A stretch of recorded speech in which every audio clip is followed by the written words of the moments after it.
Live news, खबर तो पक्की है। हेलो साथियों, निश्चित रूप से आज पहली बार यानी थोड़ी देर लगे लेकिन काफ़ी जो कोर्ट केस की तैयारी है यानी टीआरडी 1 की सप्लीमेंट्री रिजल्ट को लेकर जो पिटीशन फाइल होना है उसी की तैयारी में हम लोग लगे हैं। और मुश्किल से जो चीज़ें अब आपके सामने हैं कि कल एक अंतिम और महत्वपूर्ण बैठक बुलाई गई है कोर्ट केस के रिगार्डिंग। जो पिटिशनर बने हैं वो और जो नहीं बने हैं उनके लिए कल महत्वपूर्ण दिन है। 11 बजे गांधी मैदान गांधी मूर्ति के पास आप लोग जमा हो जाइए और उसके बाद जो है अंतिम रूप से हम उसको फाइनलाइज करेंगे। आज अभी जो आपसे हम जुड़े हैं उसके 2-3 महत्वपूर्ण बिंदु पर चर्चा हम करेंगे। निश्चित रूप से प्रेस के माध्यम से जो चीज़ें या ट्विटर हैंडलर पर यानी ट्विटर एक्स पर जो बीपीएससी चेयरमैन का ट्वीट आया है, इस बात की पुष्टि प्रमाणिक के साथ आप कर रहे हैं कि उन्होंने जो ट्वीट किया कि हम जो हैं महिलाओं के रिजर्वेशन में जो चीज़ें छात्र नेताओं द्वारा, अभ्यर्थियों द्वारा जो प्रश्न उठाए जा रहे हैं उसका वो जवाब दे रहे हैं और काफ़ी दार्शनिक तरीके से लगता है कि और किसी को समझ में नहीं आता। जो बातें हैं वो चेयरमैन के ही दिमाग में है कि अगर 35% आरक्षण बिहार के निवासियों को, मूल कोटि जो बिहार की महिला निवासी है उनको मिलेगा या उसका लाभ जो है, तो उनका ये कहना है कि कट ऑफ जो है कई मामलों में देखा जाता है कि पुरुष से ज़्यादा महिलाओं का कट ऑफ हो जाता है, तो आरक्षण की सीमा के दायरे में वो नहीं आते हैं, तो ये आते हैं, आदि आदि कई चीज़ों पर वो व्याख्यान दे रहे थे। अरे साहब, आपके मन में जो सवाल है ना वो शिक्षक अभ्यर्थियों के मन में भी सवाल है और इस तरह की चीज़ें प्रथम फेज की बहाली से ही प्रक्रिया शुरू है। तो हम लोग अब इस तरह से इधर उधर की बातें नहीं करेंगे। बिल्कुल आपको बता दें कि जिस चीज़ की प्रतीक्षा आप कर रहे हैं कि आपने कहा कि निश्चित रूप से प्रथम फेज की बहाली की प्रक्रिया में जो दोष था, जो डॉक्यूमेंट का वेरिफिकेशन आपने गलत तरीके से अपनाया, उसी का नतीजा है कि शिक्षक अभ्यर्थी दर दर के ठोकरे खाने पर मजबूर है। और जिन्होंने फर्जीवाड़ा किया है, लगातार हम प्रश्न कर रहे हैं कि नियुक्ति प्रक्रिया में दोषारोपण है और जिला शिक्षा पदाधिकारी के स्तर से काफ़ी फर्जीवाड़े तरीके से नियुक्ति प्रक्रिया अपनाई गई।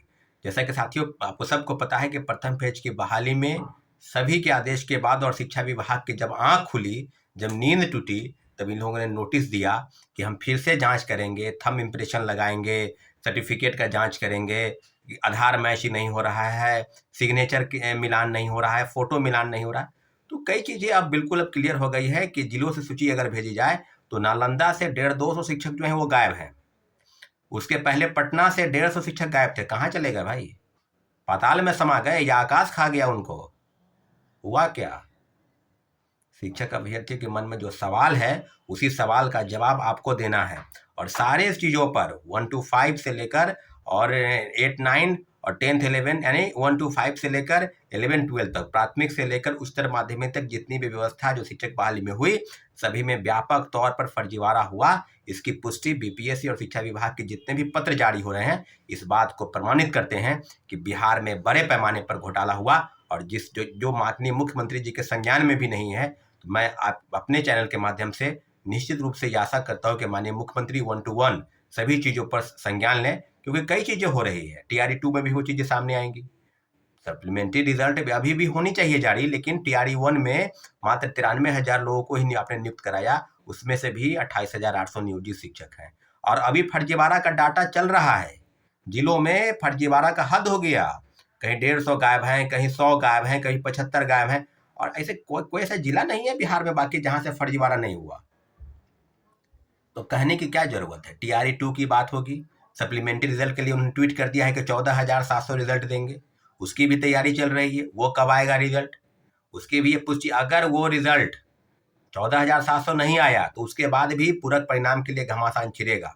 ये सबको पता है कि भाषा की अर्हता के लिए जो चीज़ें शिक्षक अभ्यर्थियों के मन में थी कि रिजल्ट के प्रकाशन के एक दिन पहले आपने ट्वीट किया कि भाषा की अर्हता समाप्त कर दी जाती है, 1 to 5 में रहेगा, बाद बाकी 6 to 8, 9, 10 तो 11, 12 में खत्म कर दी गई है। ये कौन सा तुगलकी फरमान है भाई? खेल के बीच से नियम बदले गए। अब ये कहना है कि वो हम बदल सकते हैं, तो पहले क्यों नहीं बदले गए? जिनका 30 मिनट या 25 मिनट आपने खाया उसकी भरपाई कौन करेगा? अगर कोई व्यक्ति भाषा को लेकर, और भाषा को लेकर क्यों बदला गया? क्योंकि उर्दू की जगह पर हिंदी और अंग्रेजी की जगह पर उर्दू के प्रश्न पत्र दिए गए, तो अपना पाप ढकने के लिए आपने भाषा की अर्हता को समाप्त किया। महिलाओं की रिजर्वेशन पर आपकी अनदेखी की गई, बिहार के महिलाओं को निश्चित रूप से रिजर्वेशन नहीं मिला। डोमिसाइल नीति पर सरकार की जो प्रतिक्रिया आई, सरकार की तरफ से जो आदेश आया, उसके चलते बिहार के हजारों मेरिट वाले जो छात्र हैं, शिक्षक अभ्यर्थी, वो बाहर हो गए, दर दर की ठोकरें खाने पर मजबूर है, धरना प्रदर्शन कर रहे हैं। हम लोग फिर तीन दिन दिवसीय गर्दनीबाग धरना स्थल पर बैठे।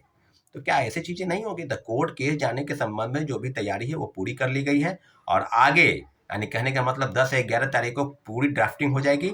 अब कोई घबराने की जरूरत नहीं है। सप्लीमेंट्री रिजल्ट को लेकर हमारी लड़ाई जारी है, बस आपका साथ चाहिए। और आप लोगों से आग्रह है कि अन्य काफी चैनल चलते हैं यूट्यूब पर, क्या आप सिर्फ यूट्यूब पर चैनल चलते हैं? आपके साथ देने वाला कोई नहीं है। यहाँ लड़ाई जो है सड़क से सदन, और जो है बीपीएससी से, शिक्षा विभाग से माननीय उच्च न्यायालय, सब जगह से लड़ाई लड़ी जाएगी और लड़ी जा रही है। सप्लीमेंट्री रिजल्ट के लिए पहले भी केस हुए हैं, आगे भी केस होंगे। टीआरई 2 में भी मुकदमा होगा, क्योंकि भाषा की अर्हता समाप्त कर दी गई। इसको लेकर जितने भी शिक्षक अभ्यर्थी वो भी तैयारी कर रहे हैं।